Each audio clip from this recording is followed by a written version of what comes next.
why? Why do you think that's love? Because that's not love. In my head.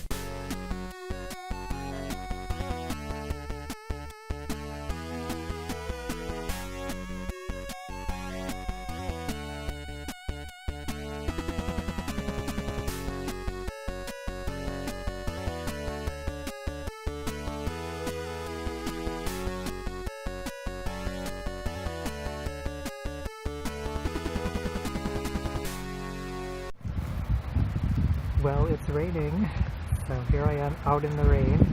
I really didn't even want to go out today, but again, I'm pushing myself to do these so that I have something for you Monday through Friday, so I'm kind of tired. But that's life, right? Sometimes you just don't want to do things, you kind of got to do it anyway. So, I am where I am right now because the alley that I would normally stop down to say something, well actually not only that, there was a couple of locations where I normally would stop to talk, but I skipped one because there were people there, and then I just skipped the other one that I would normally do down because there was a cop there, a cop car park, and it was just kind of interesting to note my choice that, you know what, I'm just not going to go down this alley, I'm going to go a different direction. So I don't know what that says, if that means that I have a personal issue with the police, or if there's an actual, I don't know, take from that what you will, but I thought it was interesting. Again, we're here for mental health, right? So let's reflect on that. So I got a Patreon supporter, and you know who you are, so if you're watching, hello. I didn't know if I should shout you out because you have a YouTube channel, but I'm going to ask you, and then if you say yes, then maybe on the next little vlog thing here I'll shout out your channel. But if you are somebody who's watching who doesn't know, Patreon is a way to support me in this endeavor here that I do. So you can go over and click, I'll put the little bubble, it shows up in every video because I put it there, that says get extras. It's just a way to financially support me in doing this because I don't know what your experience with YouTube is. I feel like people know by now that when you do YouTube, you're not getting a lot of money from the advertising, and especially now there's a whole controversy with the ad boycott and all kinds of other stuff. But I like just talking about this stuff, and I like having you here, and maybe that's what I should have started with. You know, I thought before I came out here of how I was going to say this, and then I screwed it up. But I should have started with, I want to thank everybody who's been watching, because I do appreciate you watching. I have a lot of conversations with you, even the people who are watching that are not having conversations with me. That's also totally cool. I get that. I'm one of those people also who sometimes lurks around and watches stuff and doesn't talk. But I just want to thank you. Thank you for being a part of this. Thank you for following me and listening to what I have to say, and I'm going to keep moving.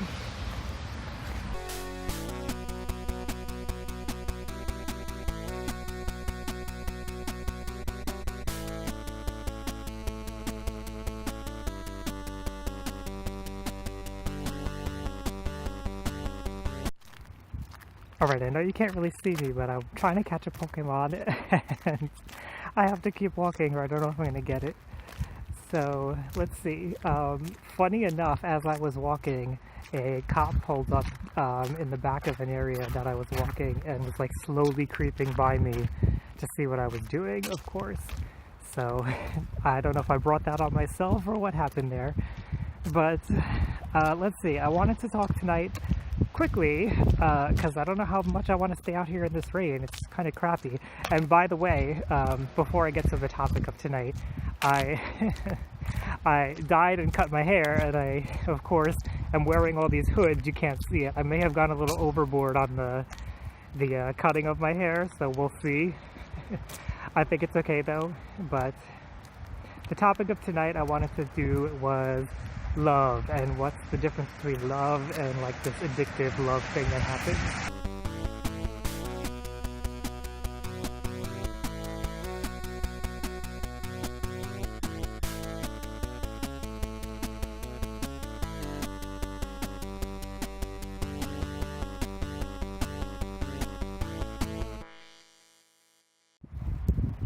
It is so hard to find good lighting at night. There really is. I am standing in the middle of nowhere basically, just so I have a light above me. Okay, so I got the Pokemon. That's a good thing. It was mischievous, and Pokemon Go does not sponsor me. If I ever get sponsored by anybody, I will let you know. So anything that I've mentioned before, Patreon, Pokemon Go, nobody's sponsoring me, except for my patrons, but that's a different story. But Patreon, the company, does not sponsor me.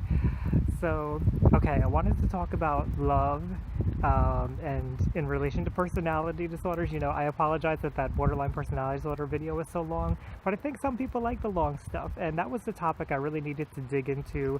I needed that long amount of talking, and I still don't even feel like I got even close to what borderline personality disorder was like for me, or what the experience is like for millions of other people who have it. So thank you for watching if you did watch that one, but this one's going to be shorter. So the idea that I want to talk about today is love.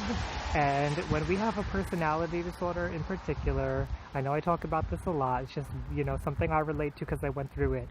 We don't know what love is usually because we weren't taught what love is, because okay, I gotta be careful what I say here, because not everybody has the same experience as me, but a lot of people who went through childhood trauma, and they didn't have parents that were supportive, and they didn't learn, part of the reason they have their personality disorders is because of childhood trauma, and they didn't learn what love is. Other people did have supportive parents and still wound up with a personality disorder, so I don't want to gloss over that. But when you don't learn what love is, you kind of fill in the blanks.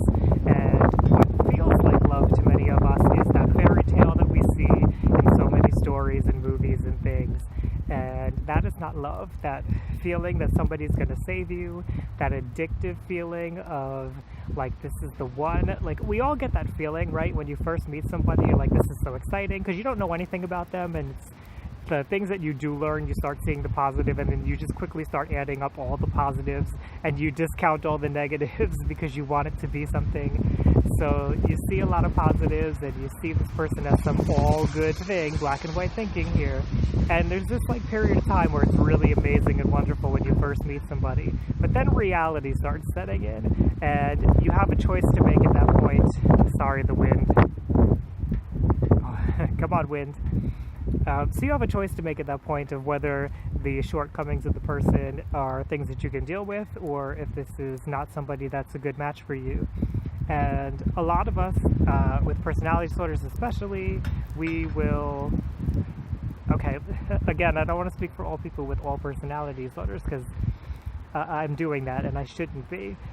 My experience with my personal personality disorder, and I know a lot of people with the same experience, have this feeling that love has this like addictive quality, and you want to see the person, and you get like a hit, like a drug, and even if they're being a little bit abusive to you, even if they're not treating you right, that just makes the hit, the high, that much better, because it's like you get knocked down, but then they build you back up again, and then you get knocked down and they build you back up, and it's this like teasing, almost like a slot machine, where you play the slot machine and you're hoping for a win, you're hoping for the jackpot with them, and that back and forth is not healthy. You naturally, in a healthy relationship, yes, have to have a back and forth, and nothing's ever going to be 100% perfect. You're going to have arguments, there's going to be terrible things happening, but it's not the addictive feeling that is love. Real love is just kind of like boring and blah, and it's like, okay, I trust this person, I know they're there for me, I can have some really nice times with them, I can get excited. There are definitely wild, exciting moments when you have love with somebody, but it's not like the entire love is predicated on winning them over, or getting that addictive hit, or feeling some kind of like, we're in this together. Sorry, the wind. It's really bad out here tonight. So it's not like your partner's in crime and you're fighting against the world or anything. That kind of thing is not a natural feeling. That's an addictive feeling, and it's the kind of feeling you get when you play a video game and you're like, I gotta beat this level, or you're playing a sport and you're like, I'm gonna make the goal. That is not love. Love is long-term. Love is not that quick burst of a feeling. So if that feeling is something that you're trying to sustain with somebody over and over and over and over again, that would be a moment to reconsider, why do you feel that's love, and look into why? Why do you think that's love? Because that's not love.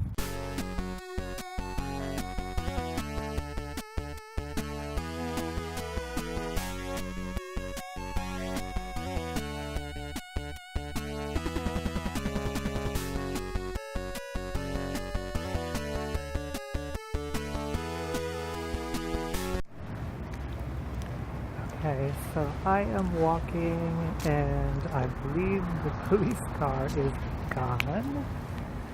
So I'm kind of liking this light here. Let's see if I can stop over here for a second. Oh, there's a nice little flag there. Where was it? Hey, flag. Okay, so love. Love is a longer lasting thing. And specifically, if you want to look into this, look into attachment theory.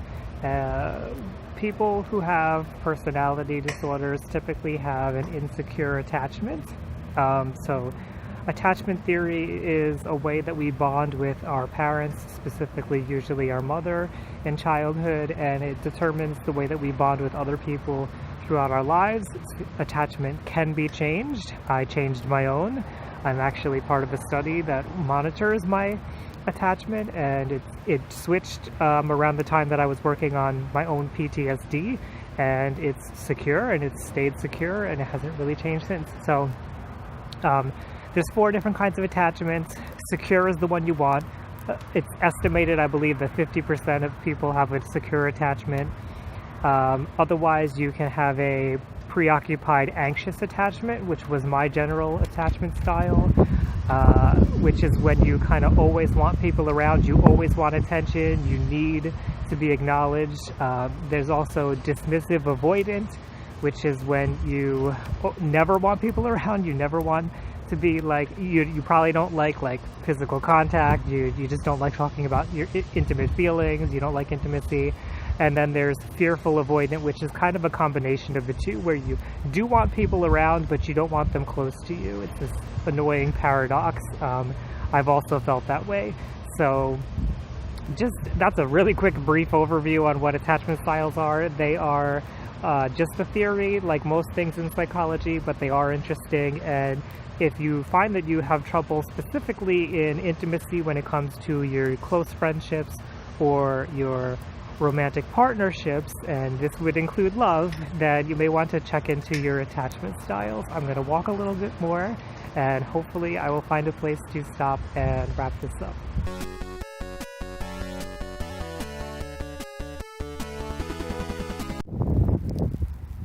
Okay, there we go. I had to find a good angle to do this.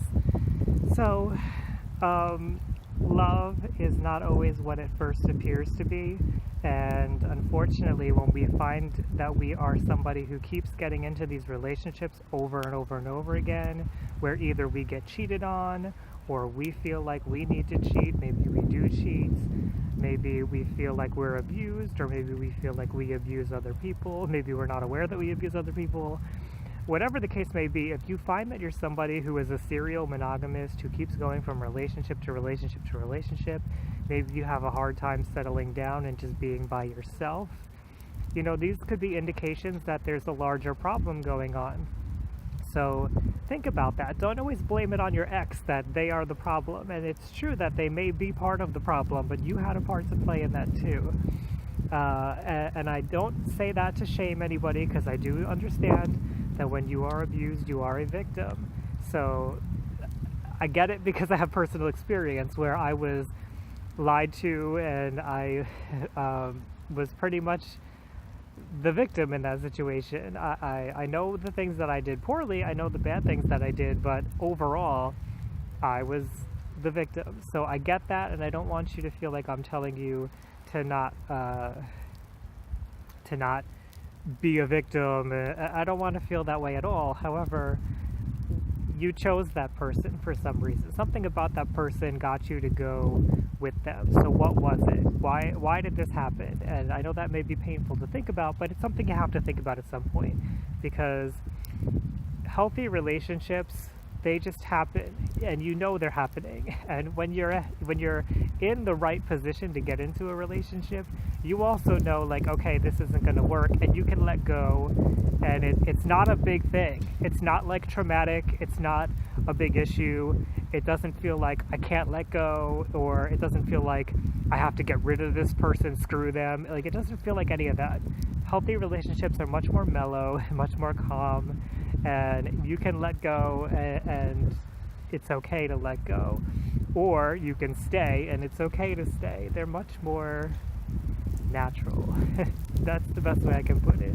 They're natural, they're loving, they're calm, and I wish that you would have one. So what has your experience been with relationships? I would love to know. Are you somebody who finds that they've gone through relationships over and over and over and over again? Are you starting to see a pattern with why that's been happening in your life? If that's the case, leave it in the comments so we can discuss it, and thank you as always for being here.